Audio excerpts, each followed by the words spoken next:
I didn't realize we had a homesteader that close, or a subscriber that close. That's pretty cool.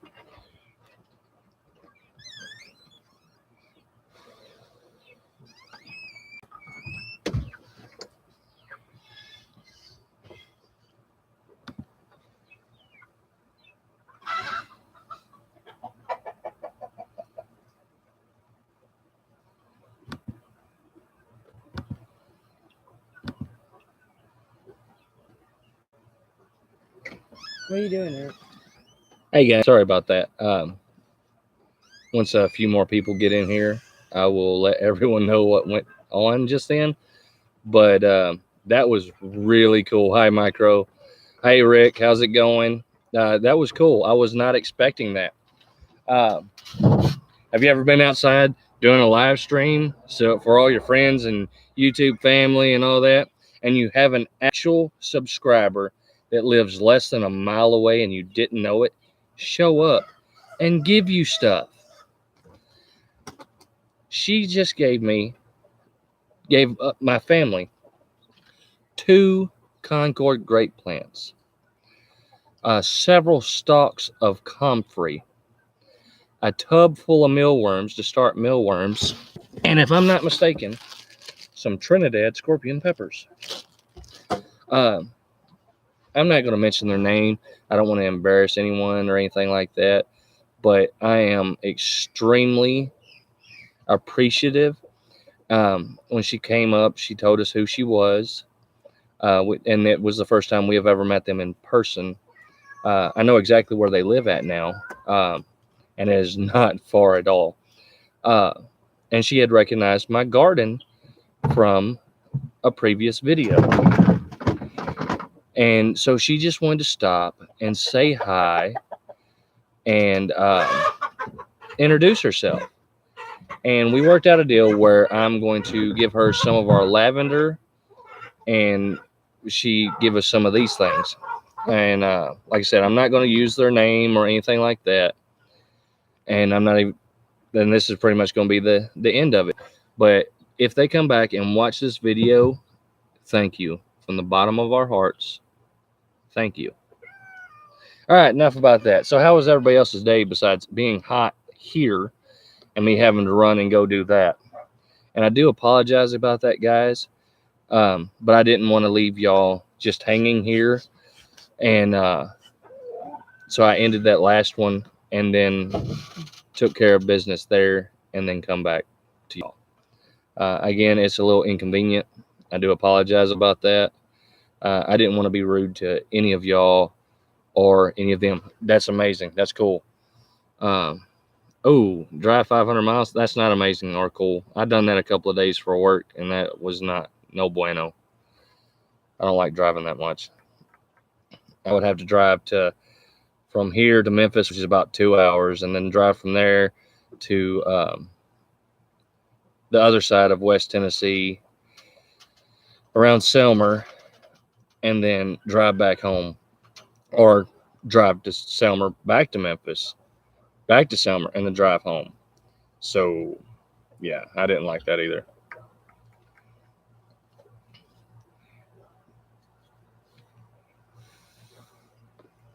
But yeah, well, that was cool to actually meet one of my subscribers in person. So that is really cool that you got a job today, Micro. I know you were looking for it and praying for it, and I'm glad everything worked out.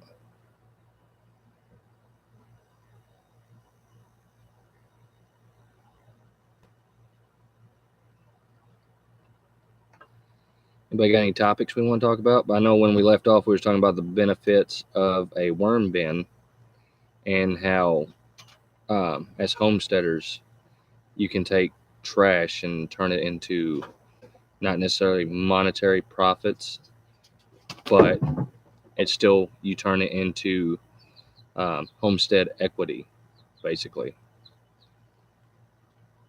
There is nothing wrong with that at all.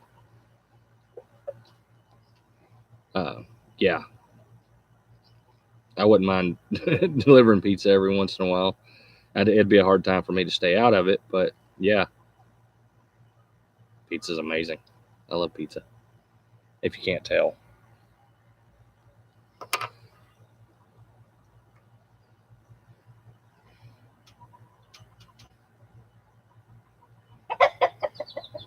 But yeah, so got that going on. Moved a lot of the quails out of the brooder. Now the brooder feels like it's empty. There's only like I don't know, 30 or so birds in there that are 3 week. And no, there's about 20 birds in there. Some 2 week olds and some 1 week olds. And then in the little brooder, we've got the couple of day olds who are will shoot up in size and get big before it's too long. But all the rest of them have been put outside in the big outside pen, and we are about at max capacity on that thing. A 16 square foot pen will hold roughly 56 quail, and I don't want to put that many in there. I've got under 50 in there, so I'm about at capacity there. I do have a cage built, but I need to build a stand for it and put a roof on it, and then I'll start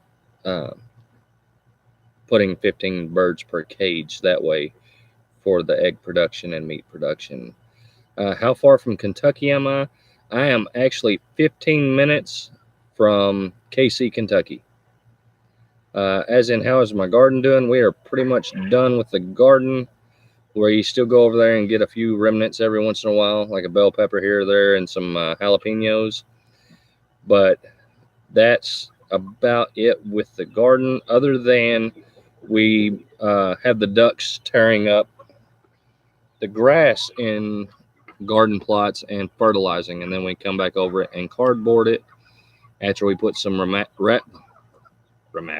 we put some rabbit manure down, put the cardboard on top of it, and then we wood chip it to a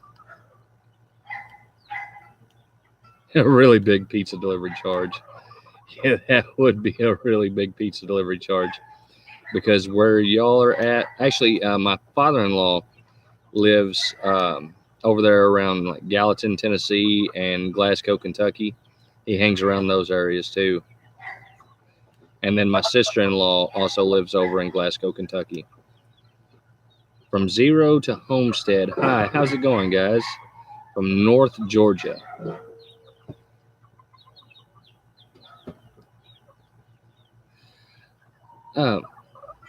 Kelly, doesn't it seem like pizza is a recurring theme with y'all's channel as well?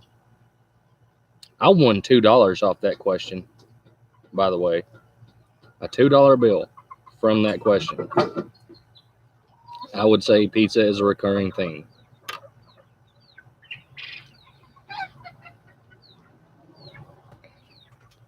Neighbors driving by. I like doing this time of year, I like sitting out on the front porch, and I really don't care who sees me filming or whatnot, because the road is that way and I'm facing this way, and it's not like I'm doing anything illicit or weird, or I'm just enjoying my porch, not so much enjoying noisy birds behind me.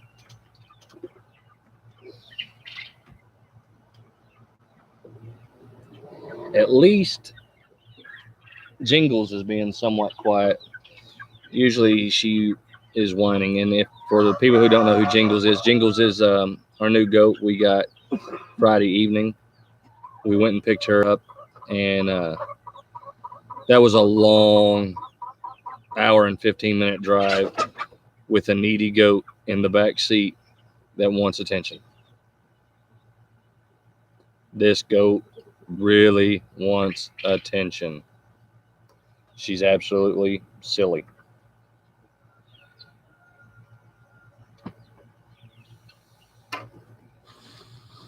See what I made yesterday? Made that in 7 minutes. All from scrap. My Slice of Heaven Outdoors. Hi, how's it going? Jingles, we believe that Jingles is a Nigerian dwarf. I tend to agree with that assessment.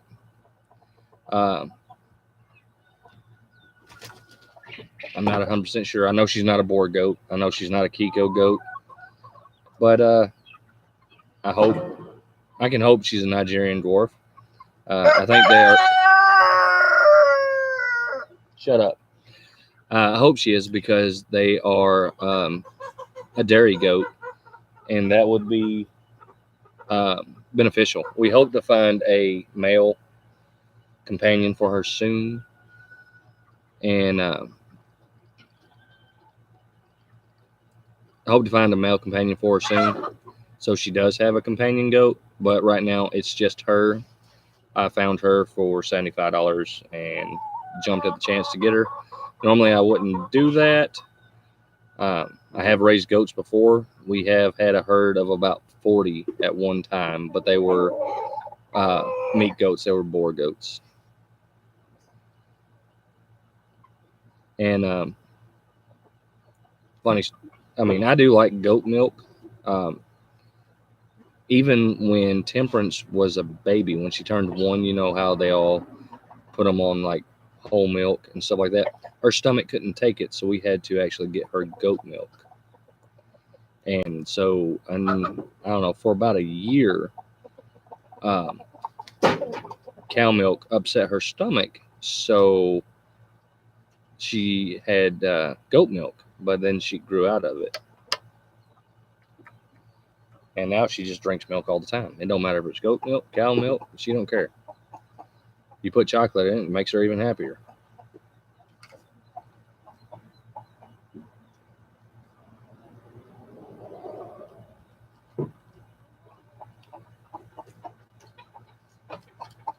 Yeah, I understood what you were trying to say there. Two-seaters.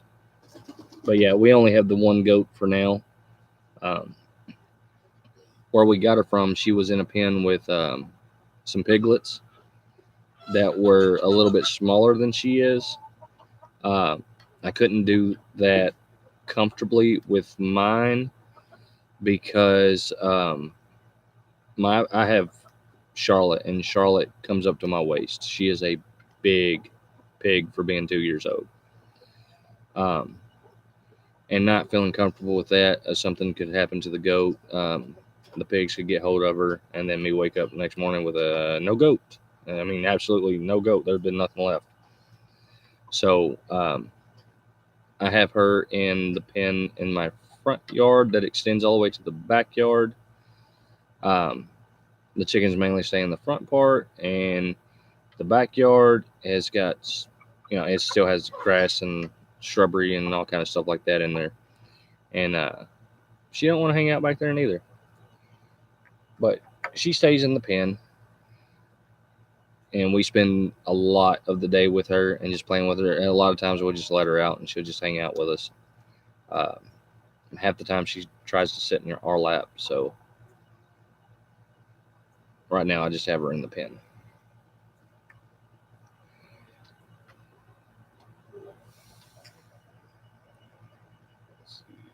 Now the pigs, they're getting huge. Which I have 4 piglets that were born in January, and they are half mini pig and half just regular hog pig.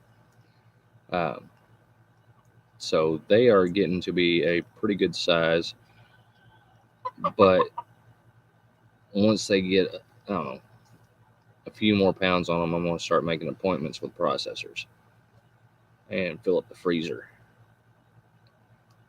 And that should drop the feed bill dramatically. Yeah, I know she will definitely do better with a companion goat. I have posted in 3 different groups on Facebook looking for a companion for her, and I have people contacting me now about it, and I'm just going to look through the options and see what we can do. But yeah, I've never bought a goat just singly before. I didn't want to pass up the opportunity on her, and that's why this has went the way it has. I still don't think it was a mistake, because even my plan is to get one sooner than later, as in I might buy one tomorrow. I might buy one next week, but it's not going to go any farther than that. And she should be fine in that short amount of time. Like I said, when I started getting into goats, I bought 2 male goats who were about 5 or 6 months old, Billy and Bobby. Billy was a Kiko and Bobby was a boar. And I got them both for $60. Had them, let them get up to about a year and a half mark. And then I found 2 doelings that were about a year old. And bought them. I think I gave like $50 a piece from them. And we had found some other. I take that back. I have bought one other goat as a single purchase before, but at that time I had already had 4 goats, and then I took and bought Buttercup. I believe we give $40 or so for her, and bought her and introduced her to the herd as well. And from there, it was all uh, children, grandchildren, offspring, and then I would just replace bucks every once in a while, change things up with genetics. And then I built up a pretty good sized herd of goats. I mean, I had about 40 goats there for a while.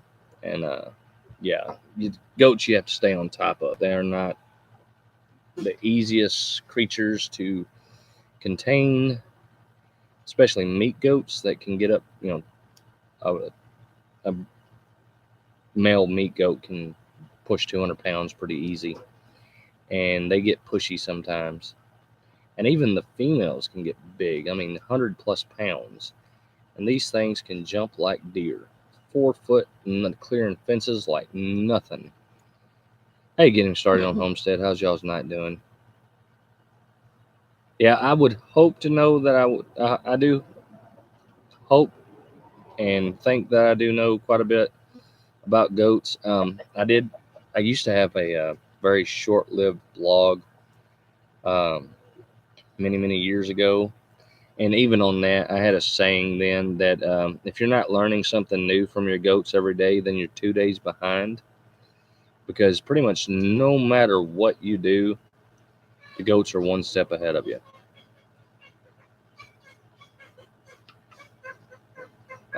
We have rabbits here also. Um, we not last Saturday, but the Saturday before, we went and picked up a larger male rabbit named Fred, who is big enough to, for lack of a better word, service our large female rabbits. Because Smokey he's just a bunny. He's not very big, and he couldn't get the job done. He wasn't big enough. So we have 4 rabbits now, and they are multi-purpose because we collect them and use it on the garden and stuff like that too. Uh, Hopefully, very soon we'll have some for going to the freezer. Hopefully, before too long, we have some more quail going to the freezer.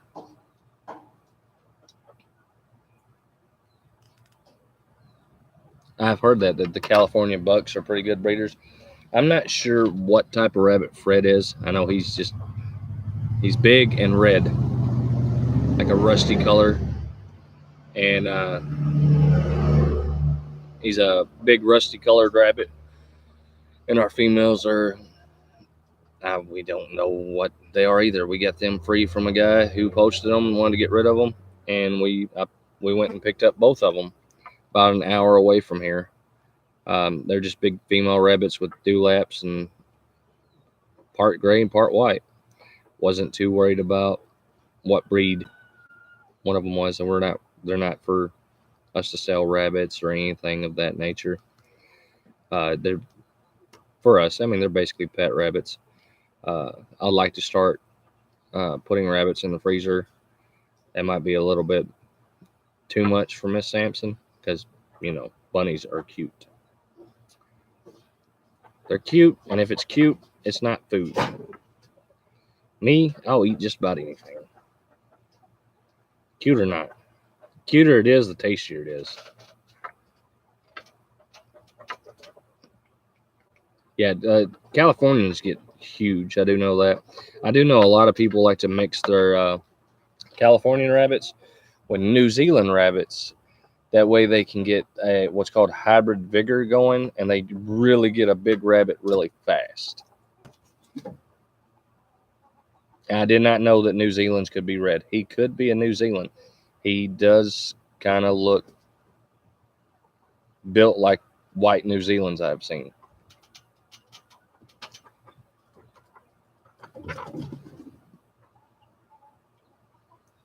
Getting started on the homestead. Yes, it is about time for flathead catfish, isn't it?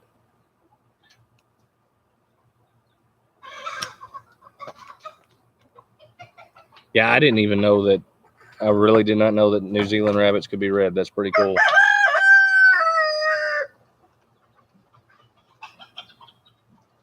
That is pretty cool. I never knew that. Learned something new. I, shut up. I thought they were just white. I didn't know that New Zealand's had a color variation. How many of y'all raise mealworms or anything like that?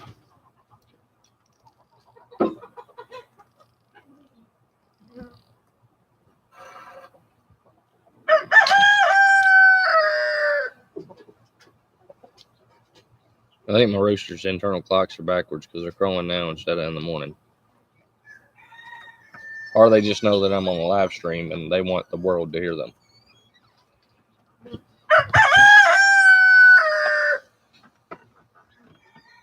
Which that could be the case because, you know, they're roosters. Oh, if you haven't noticed, the greenhouses have been put up for the year. After the chickens have tore them up very well over the last 4 or 5 months, they have been put up.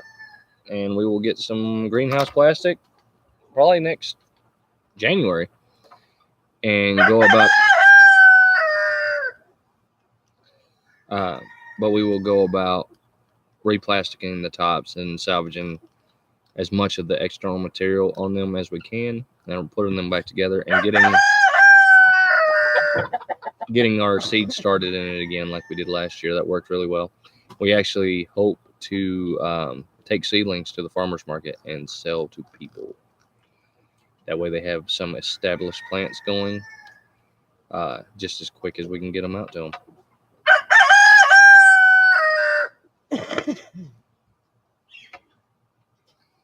Yeah, that's rough. You've been talking about lionhead rabbits and stuff, and now you can't find any for sale after you get your cages built.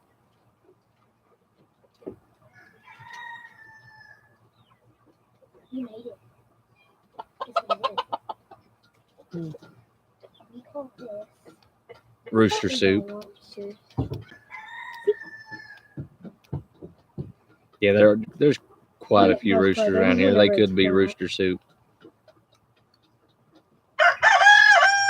Especially that one. Not this one. That's Graybeard. He's the coolest. Not the blind one. I don't know if you can see it or not, but that dude has some spurs on him about like that. But he is a big, gentle rooster. He doesn't bother anybody. I hatched him out early last year. Uh-oh. What do we got here? I know this is who everybody's here to watch. This is why everybody's here. Either that or you're here for Gremlin. Have you answered the name yet? Nope, Kevin's not here, so you ain't got to pay out yet for the candy he sent you. Literally, somebody sent me candy just for. They give you a bunch of thumbs up. You want to say hi? Hi. You got anything you want to talk about?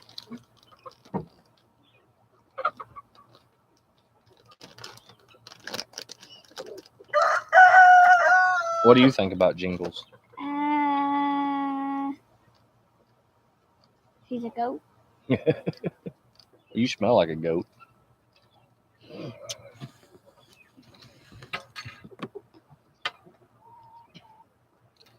Actually, Temperance is the one who does all the feeding and watering for the rabbits. Those are pretty much her domain.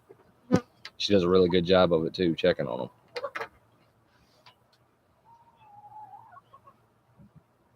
them. Which one's your favorite rabbit? Can't decide. Hmm? Can't decide. You can't decide which one's your favorite rabbit? It's a toss up between Smokey and Fred, isn't it? Yeah. I think I like Fred a lot better than Smokey. At least Fred you can pet. Mm-hmm. Smokey, not so much.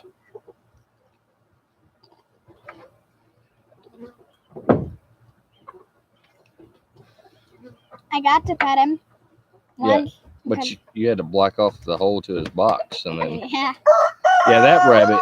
If he gets into his little cubby hole back there, you need to get rid and of that thing. you try to put anything down there by it, he hisses and spits and bites and claws and whatever he can at whatever item comes in his doorway. It's kind of funny actually, and I don't do it often, but every once in a while I'll take like a long piece of grass with like a little fuzzy end on it and stick down there for him, Pick up her ball. and he'll tear it up. We need to get rid of that box and see what's all in it. Probably a lot of stuff. Just take the box off and put a new piece of wire up on it. He really doesn't need a box. And it would make us a lot better on trying to pet him. Male rabbits don't need a nest box, and it's not. We got the cage from a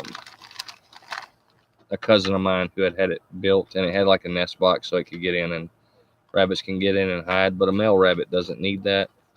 A female rabbit could use it, but it's not something that I would recommend for cages. If you have a pregnant doe, and it's just easier to put a nesting box in for them than trying to mess with one that's built onto the cages already. But I am by no means an expert on rabbits or anything like that. I just know from my experiences, I find it better to put a nest box in than build a dedicated box for it.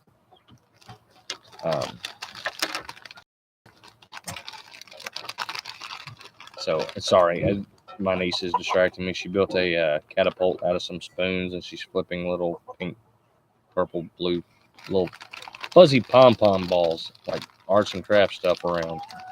It's kind of cool. She's kind of silly, but it's kind of cool.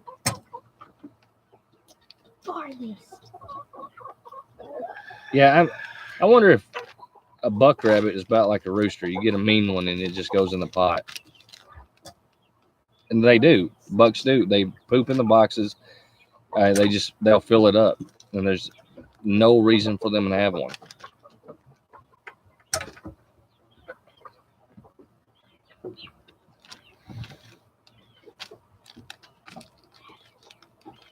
Stewie's okay. You just have to get to know him. Yeah, but how long does it take to get to know him?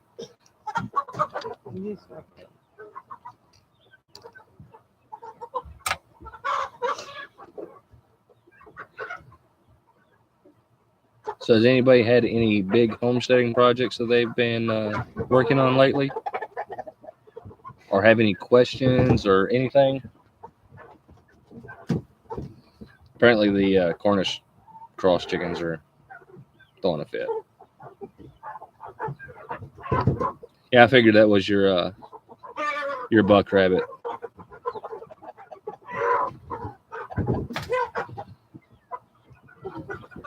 So I guess getting started on homestead, I guess you have 14 rabbits. How many males and how many females do you have? But I guess you have are those all adults, as in like your breeding stock? Season extension is pretty good. Hi Terry, how's it going? So are you from zero to homestead? Are you working on like a greenhouse or a high tunnel or low tunnels or some system like that? Oh, we're doing good.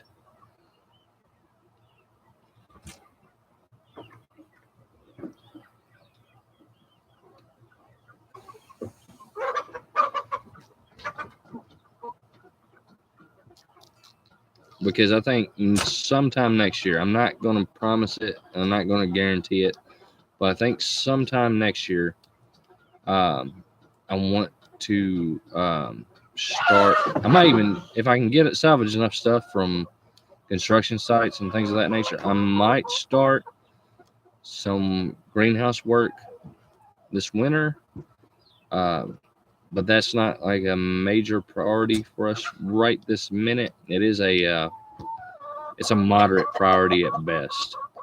Um, but once I do that, and there's another project I want to do over in the garden area. Like I've explained it some that we are going to build a house in the garden area over there. We're going to take down the fence in a section and kind of move it around. And I've been toying with ideas on blueprints for how we're going to build our house over there. But I also am going to build like a park gazebo, like a park pavilion type thing over there, kind of as a not just like a gathering place, especially a shady spot over there because there's no trees on that property over there yet. But it's also like a kind of like an outdoor kitchen. I'm gonna put my grills and we'll probably get a griddle and some other and some smokers and stuff and put over there under it. $6, 8 does, and they're your breeders. So, assuming your average litter size is say 6, that's a lot of rabbits every month or every other month.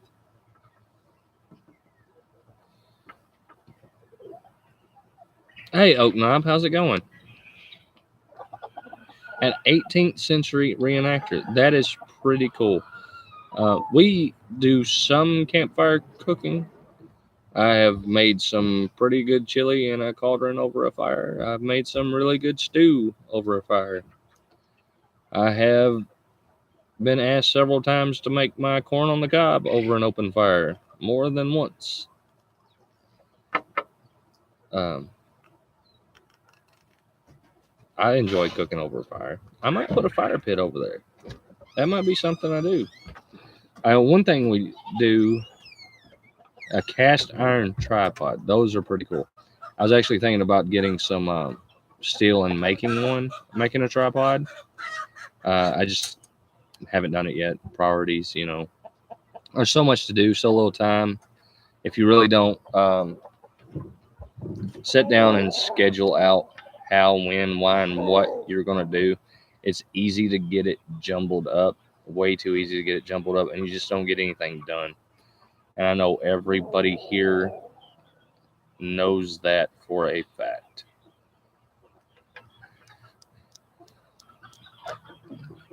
Hey, Two Family Homestead. Sherry, I assume? I know it smudges people. How's y'all's evening?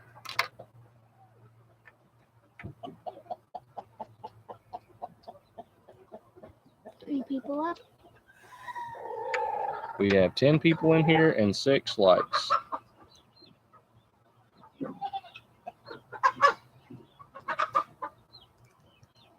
Actually, yeah, you should be able to make a tripod out of rebar fairly easy. Rebar is readily available on the job site, so that is really easy to get. And for making a cooking tripod, it should work pretty well. So yeah.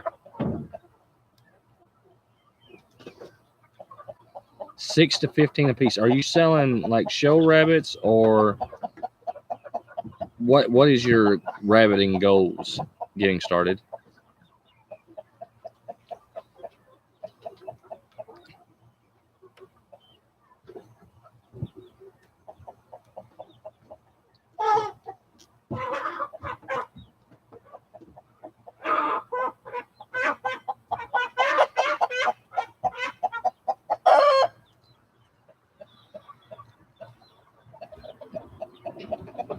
So how is Smudge's people doing this evening? Okay, so you're doing lion head slops. So you have some, like, they're pet rabbits and then the meat rabbits. Hi Wesley, how's it going? How many quail do we have? We have pushing 100 right now. We have 6 adult females that are laying eggs, so we average 5 to 6 eggs a day right now. We have another 10 or so females that should start laying any day now. Recently, we've been hatching out 36 eggs a week. And I collect them from Monday through Saturday, and I put them in the incubator every Sunday morning. Who's the 3 new people? The 3 new people? I don't know. We have quite a few. We have Wesley Tillman. We have Oak Knob Farm, From Zero to Homestead, 2 Family Homestead. Thanks, Sher. I'm really enjoying that cookbook I got from y'all. Yeah, it is a lot of quail. It's not nearly as many as I have had in the past. There was a time last summer, I believe, where I had a person come and buy 100 quail, just boom, right off the bat.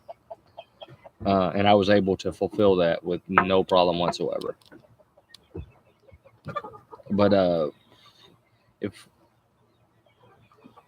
I like being a advocate for quail, mainly because I feel that they are just as easy, if not easier, than starting rabbits, and they are just as fast to put meat on the table. You could probably put just as much meat on a table with quail once you get a large enough covey.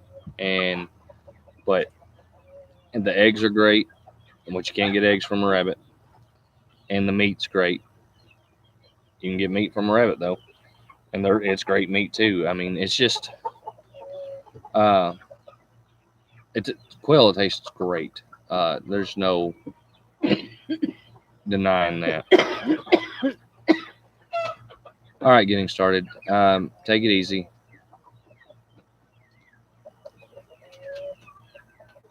But yeah, quail is.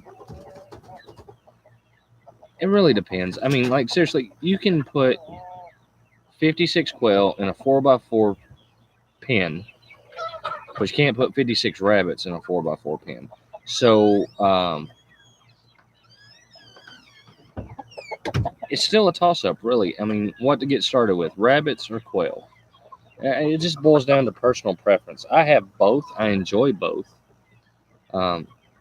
Yeah, the quail are not as cute as rabbits, so it is a lot easier to process them. But quail have their own mannerisms, and they're fun to watch. Needless to say, watch out, flying guinea. There we go, up on the grill. And you're on camera, guinea bird. And there she goes. To the roof. Well, he'll only allow 6 chickens, but quail is actually,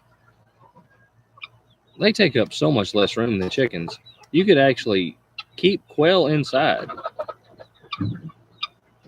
I am going to do pickled quail eggs too. I've never had pickled eggs before, so I want to do a small batch. And if I like them, which I probably will because they're pickles and they're hard-boiled eggs, and I can't see the problem with either one of those.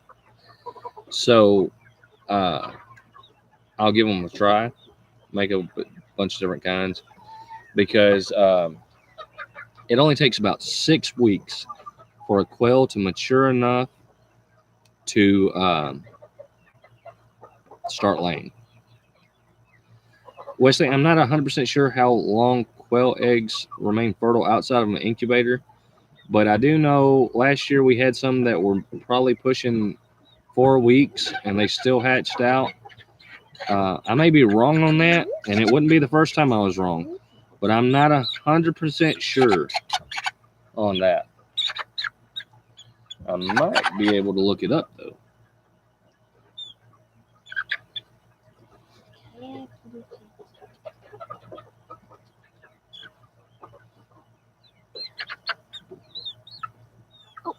upside down one.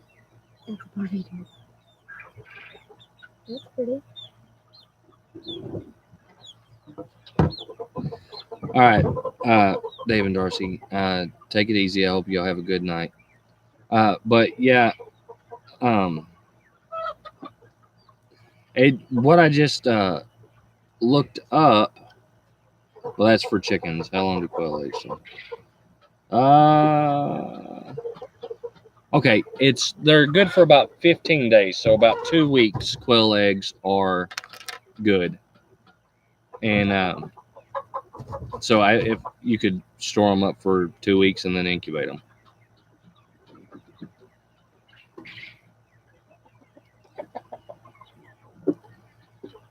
But yes, Kelly, quail does taste good. It's a very good meat. It has a lot of health benefits. The eggs even have quite a few health benefits as well. But I'm not taking away from any egg or anything like that. Everything is in moderation, but the levels of minerals, proteins, and things of that from quail eggs and chicken eggs, and even with duck eggs, vary significantly. So it's just a matter of preference. Quail eggs do tend to sell. They're pretty expensive for people to buy quail eggs. I've seen some places where you can get like 18 quail eggs for like $6, and these are not even fertilized eggs; they're just for consumption. Pheasant, I've never had pheasant either. And yeah, that's one of the things that I'm trying to reach people with on the quail stuff. They are easier than chickens. With my automatic watering system in place and the feeder being as big as it is with them, I can feed them once a day and then come back and check on them the next day. And I don't even collect eggs but once a week. I let them just lay them, and then I go out there and I will scoop them all up and go put them in the incubator.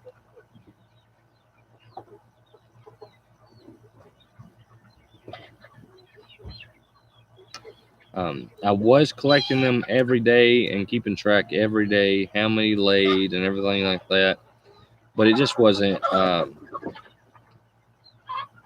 got tired of doing it. It wasn't. Yeah, that's Gremlin. That's our kitten Gremlin. She kind of looks like Mo from the Three Stooges. And then we have Gremlin. This is Mogwai, and the little boy kitten is named Gizmo. Does anybody know where those come from?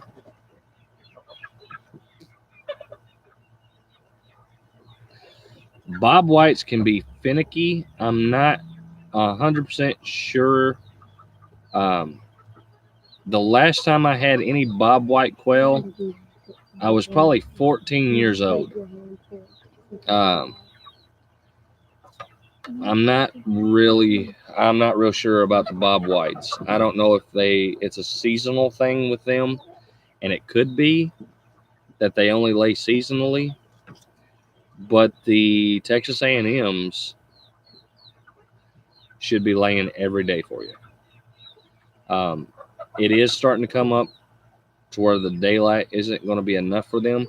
But in order to keep them laying, all you have to do is put a small light bulb in there and give them a couple of hours of extra light. It doesn't matter if it's natural daylight or if it is artificial light bulb light. As long as they get the required amount of sunlight, either artificial or natural daylight or a combination of the both, they will still lay for you all winter long. All my larger quail pens have light sockets in them, and I will put like a refrigerator bulb in there. Nothing real bright, nothing that uses a lot of electricity. Just something to give them light. I have even left them on overnight, all night long for them, and they actually enjoy it. It doesn't bother them one bit. They're going to sleep whenever they want to. Hey, Mark, how's it going? They're going to sleep whenever they want to, whether the light's on or not. But with the light in there, in say like the fall and late summer, spring, stuff like that, it draws in the bugs like some mosquitoes and mosquito hawks and different and moths. And these little quail, they absolutely love it because they get to hunt the bugs and they will chase them down uh, throughout the pen. What breed of quail do you recommend for newbies? Um, is Cotternix quail is what I raise. There is some confusion with the Cotternix quail because people will see the terms like Texas A&M, Faro, Wild, Jumbo, or Italian, or things of that like that. Now there is a difference between a jumbo and a standard quail. A jumbo is a larger quail, but the difference, that's the only difference. When you hear the term Italian or Faro or Japanese, they're all Cotternix quail. They're the same quail that were mentioned in the Bible that God fed the Israelites with. But you'll hear terms like Italian and things of that nature, and that refers to a color. And that's all it is. That's the only difference, the color of their feathers. But I recommend Cotternix quail. They get bigger than bobwhite. Jumbos are good because they get bigger than standard. Cotternix quail, the quail I raise, they're from Asia, and they would migrate. They would go from Asia, Middle East, and into Europe. So they're an old world quail. And they usually require no kind of licensing or need for any kind of permission to raise them because they are not a native species of the Americas. Okay. For our birthday. So that is my recommendation. I like Cotternix quail. They get bigger than bobwhites. Button quail are ornamental, so you really don't want to raise them unless you want to have a pretty bird in a cage. It'd be like getting a parakeet. They're just decorative. You're welcome, Miss Kelly. Yeah, that's so good. Yeah. So here, I'll tell you what. Just let her watch it. But yeah, as long as you keep them fed, watered, and another thing, quail do require a higher protein food. So if you do raise them, what I feed them is the 24% chick starter from Tractor Supply. So if you shop at Tractor Supply for feed of that, you'll see a picture of a turkey poult on the front of the bag and a chick on it, and it's like 24%, and I feed this to them their entire life. Actually, quail do really well in a cold climate. As long as you give them a windbreak, they are fairly hardy.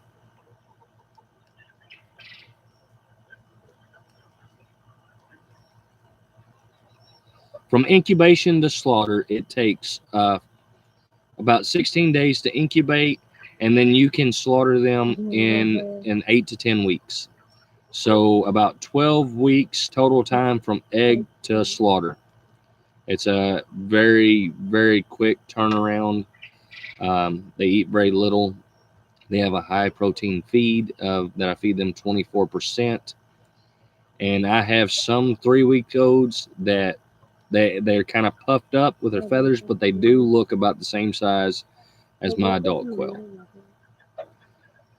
Micro, you're more than welcome to come over anytime you want, and I can hook you up with some quail eggs. Yeah, open up a couple of batches a year. You could do them just like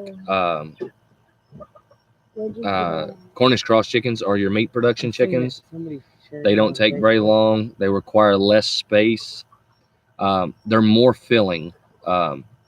It doesn't take nearly as many of them. You could eat 2 of these things, and even though they're like anywhere from 9 to 14 ounces, it's more filling for you. It has a lot of things that your body craves, and it doesn't take as much meat protein to satisfy your body. Thank you, Temperance. You're welcome. So there is that. The meat is good in protein. It has a lot of other factors that are good for you. It's a good lean meat for people. If you were to replace one meal with a quail bird per week, that's an extra lean meal you could get by. So, there's a health tip. Um, the benefits outweigh a lot. Now, it does take a lot of eggs to make a good omelet from these things, but the eggs are really, really good. They're just a little bit richer than a chicken egg, but man, are they delicious. Oh, I know a lot of y'all have probably heard of the French steak tartare. Okay, well, they put a raw quail egg, on top of steak tartare when they serve it. So there is that.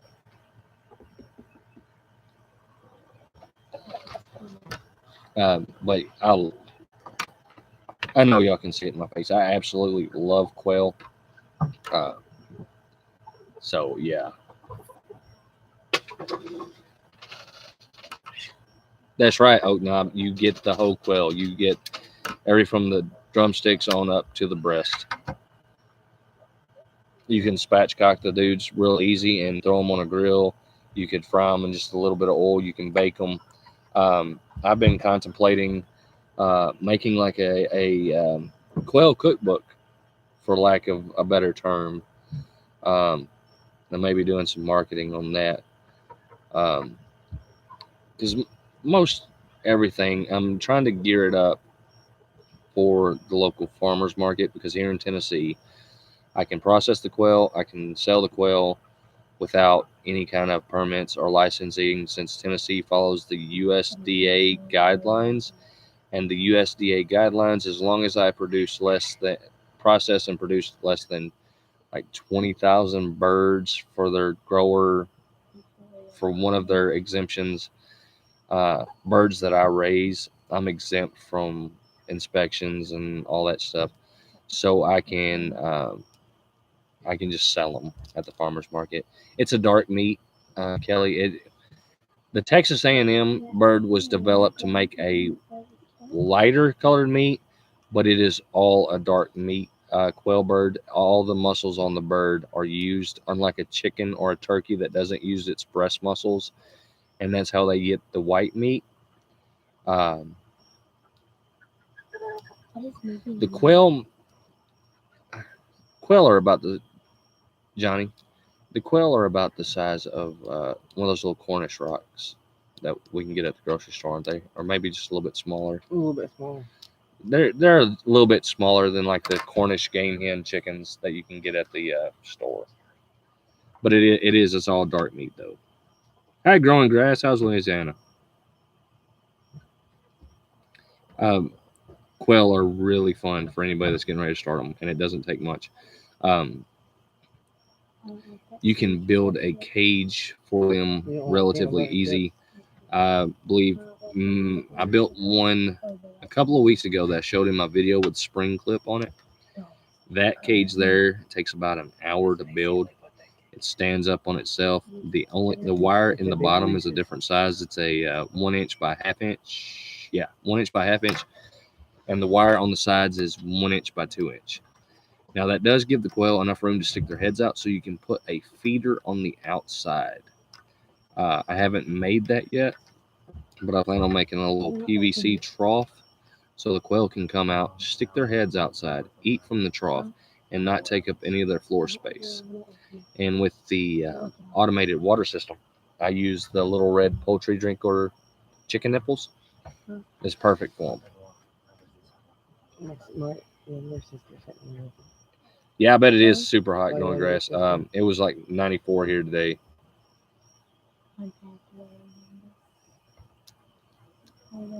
Yeah, micro. When you go to incubate a quail egg, you do it for the same settings as you would a chicken egg. 99.5 degrees for a circulated air. Humidity, I don't worry about humidity too much. It's supposed to be about 45% for the first so many days, and then jump up to 65 for lockdown. But with a quail, you only have them in the incubator for 2 weeks. At 14 days, you take them out. So every Sunday I take a batch out, put in my hatcher, Why are you doing that? and I take them out of the incubator. I put them in a hatcher, which is a Farm Innovations incubator from Tractor Supply. I put the eggs in there and I leave them till Friday. If they don't hatch out by Friday, the eggs go from there and I put them in the pig pen, and the pigs clean it up. Hey, Greg, sorry about that earlier. I had a local subscriber come by and introduce herself, and they brought us some goodies like some Concord grape plants and some comfrey, which we were looking for comfrey because comfrey is great for everything. You can cut this stuff and dry it out and use it for hay. It's chock full of all kind of minerals. So we're probably going to go plant some of that stuff tomorrow.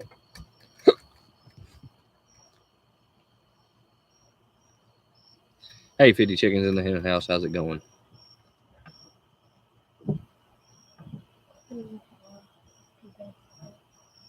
Well, the Farm Innovations is just my hatcher.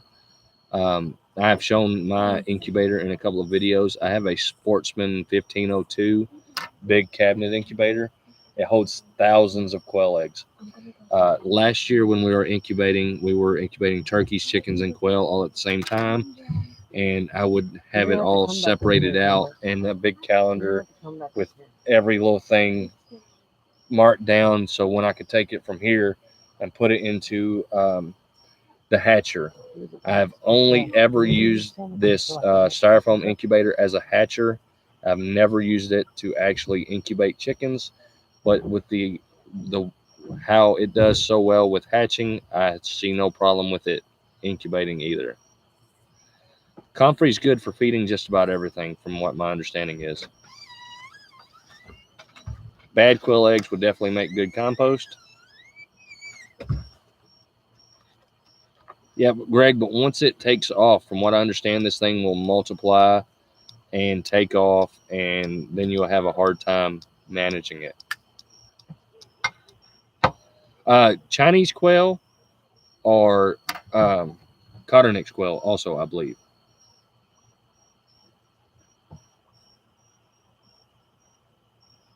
And some places, the Bob Whites, you actually have to have permits for.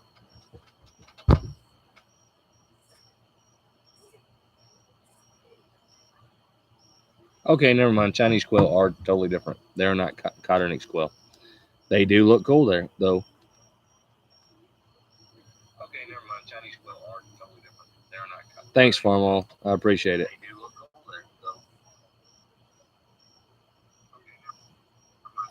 though. Okay, so you bought a strain of comfrey that's not supposed to multiply. I think I'm going. I don't know how hard it will be, but I'm going to plant this stuff behind my herb garden and let it go, because if it keeps going too far, it'll go into the animal pen anyway. I would appreciate any and all subscribers. I think just about everyone here is a subscriber. Oh, mine doesn't have the automatic settings. It came with a auto turner in it, but I have since sold that to a friend of mine down the road because I don't need it. Other than that, I just mine is a digital incubator. It's a digital hatcher now, but I set the top 99.5, and I watch the humidity. That's all I do with it.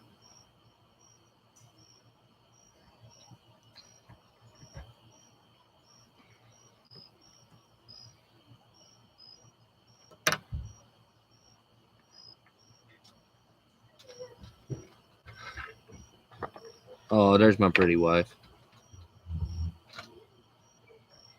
All right, guys. The no more faith in the comments. That is my wife. She doesn't want to be on camera, but she is definitely sitting on the other side of the camera, enjoying the show.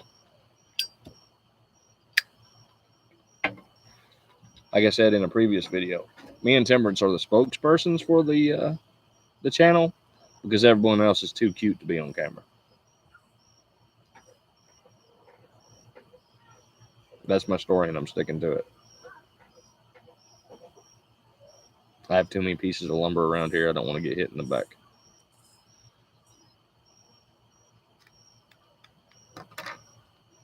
Hey, at least in this format, I cannot give anyone of y'all my secondhand smoke. Yes, I do smoke. I know that is not necessarily a good thing for anyone, me especially. And I do apologize for anyone who's watching who does not like cigarette smoke, but you do not have to smell it, and it helps calm my nerves. I have post-traumatic stress disorder. Some of y'all know, some of y'all don't, but I'm a combat veteran from early in the Iraqi war. The cigarettes are kind of helpful. So it is what it is. I am going to smoke. I'm sorry. Uh, like Greg says, it's my feed, and everybody knows how to leave if they don't want to watch it. I'm glad for everyone who has stuck around so far. It's just I can avoid smoking in my videos and my content for that, but in this format, pushing an hour without smoking a cigarette is kind of not going to happen. So it is what it is. But like I've said many times before, I appreciate every single one of y'all. I enjoy watching all of y'all's channels that have channels and have content up. I spend a big portion of my day uh, when I'm not working going through y'all's videos. And I know y'all do the same for me. And it shows. I mean, it shows. I've been doing this since about April. I do have some older videos on there. And so from April to now, I went from 0 subscribers, and I'm up pushing maybe 150 now. So I must be doing something right. Hello, Tony Keller. How is your evening going? But like Micro Farm Starter, I've watched every video that y'all put out. I watch every video y'all put out the day it's put out, and I do, and I try to comment on every video that I see pop up because we're a community, and I've said it before, we're like a YouTube family, and like I do appreciate every one of y'all. And to show my appreciation, I will watch your videos from beginning to end, and I will give you a thumbs up, and I will leave you a comment. Hey, Merle, how's it going? Nice to see you.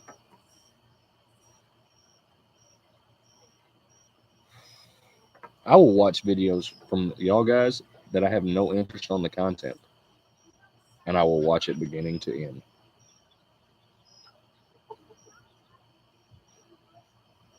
I have no clue on how to use Filmora or whatnot, Terry, or I would help you with that.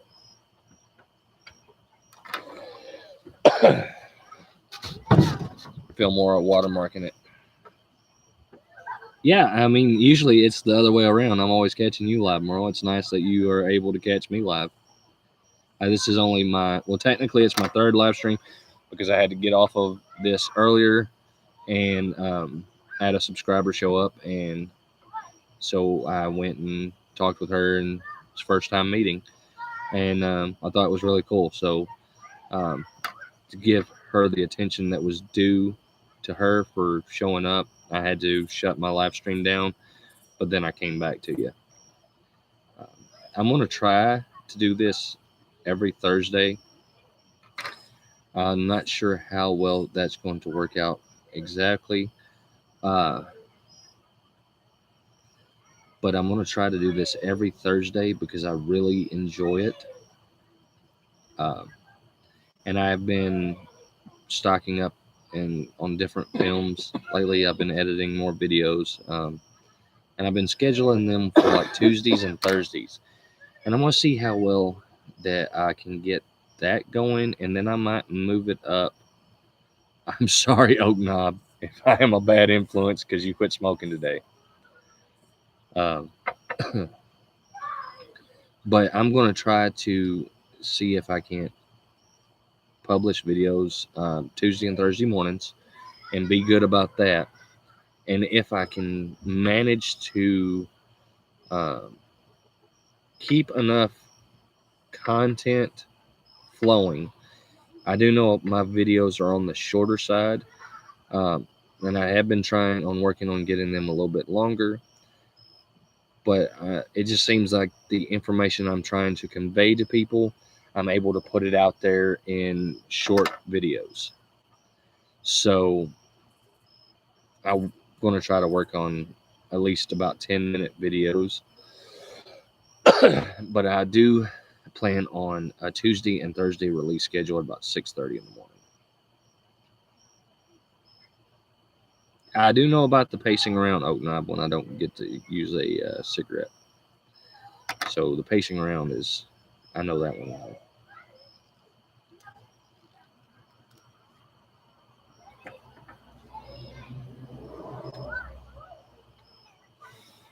I know a lot of y'all guys are talking about Filmora and stuff like that.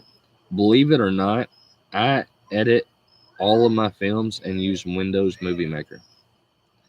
Every one of my videos, except for the ones of Temperance fishing when she was a baby girl, she was about 2 or 3 in those videos. Every video since then has been run through Windows Movie Maker.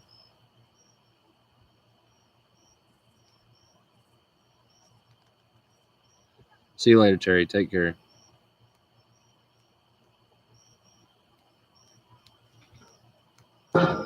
Eventually, I hope to be able to do these live streams with a little bit more direction.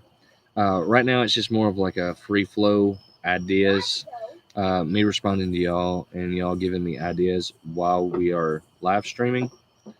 Ninja playing games. Hi, how's it going? Hope to see you later. Could I walk Tori down there? Yes, you may.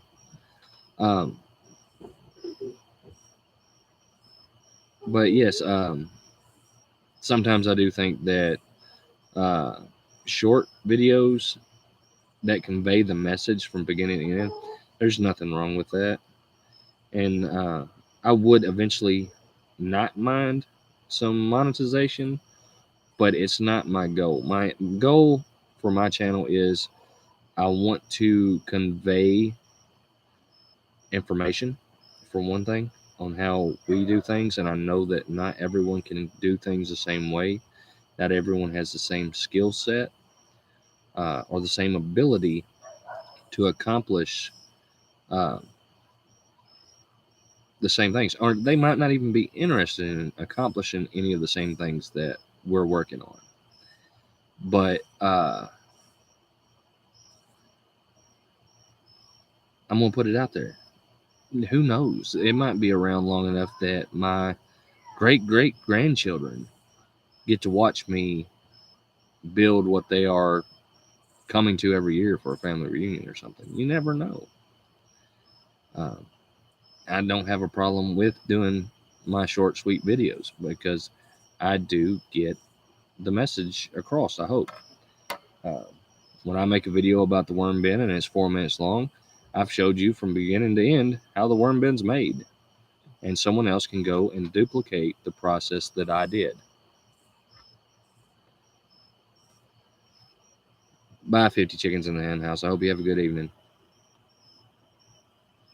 Never heard of Lightworks either, just Greg. I'm not really big on the editing software. Getting started on the homestead. I hope you have a wonderful evening.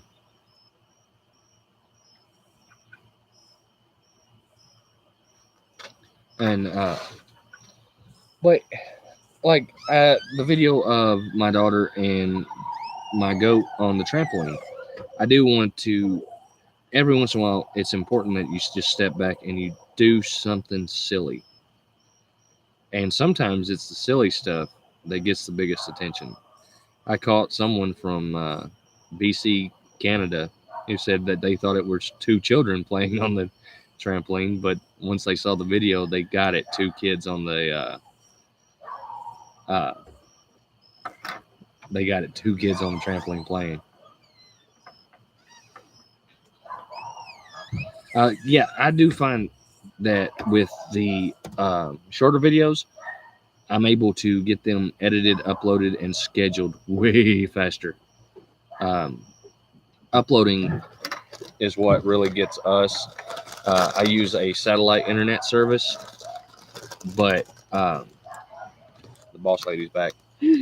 But we use a satellite internet service, so our upload speeds are only like 3 megabytes per second. Our download's like 25. So it takes us a little bit of time to upload videos. What do y'all do? I do like my how-to videos. I have one scheduled for next week on how I made a easel. I made it in about 7 minutes, start to finish. Yeah, you can have it. 1 down and 10 up. Ouch. Actually, we should, I don't know how long it could be within the next 5 years. Um, Within the next 5 years, we should have fiber optic internet out here that is 1 gigabyte per second speeds. That is going to be nice. Yoink.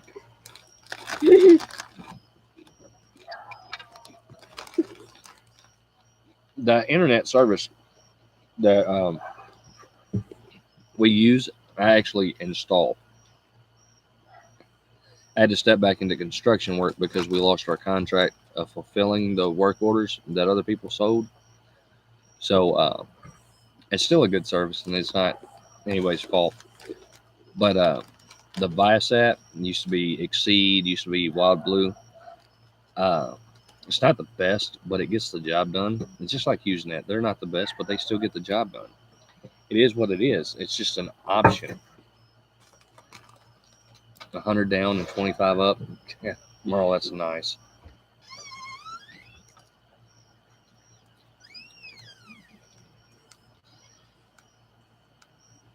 Oh, that's pretty cool. I've got a lot of tools I can teach people how to use.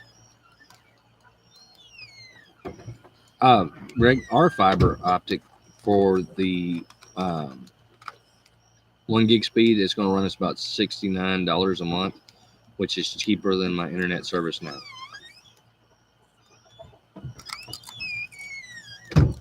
And like the company I have, your speeds are up to. We do not guarantee our speeds. And I never got a break on none of my bills for it.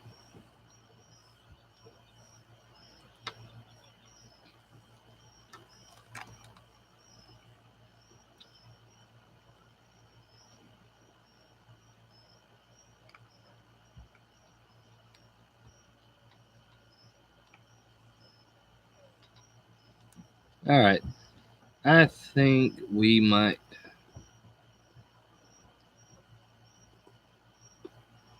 have a DR chipper.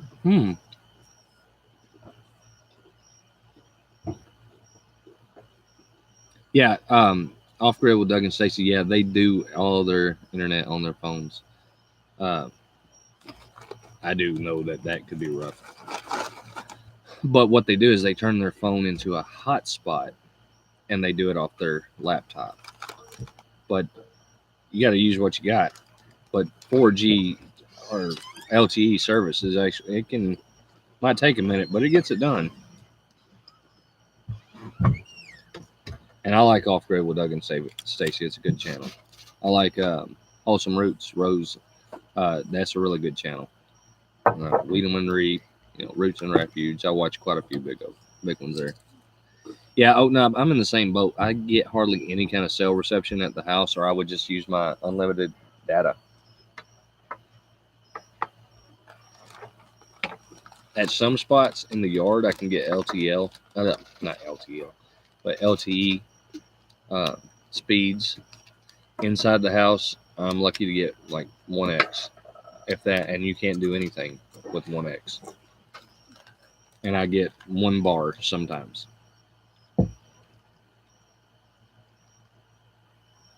Yeah. Every McDonald's has Wi-Fi. Yep. I just don't like sitting around McDonald's long enough to use the Wi-Fi.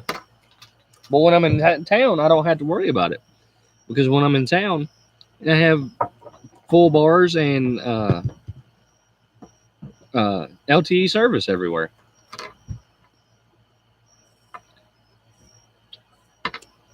LTL lucky to load anything.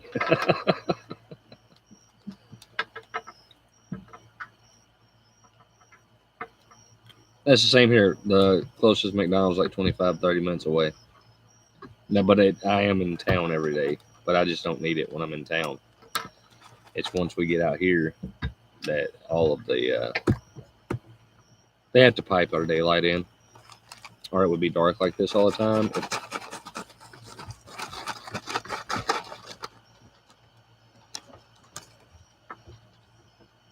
We sure are being noisy.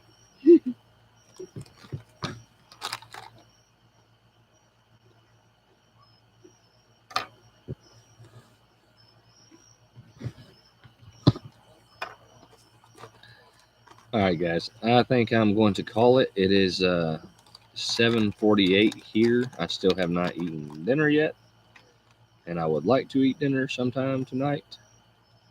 I appreciate. We're so backwards. It's still yesterday here. I like that one. That one's good.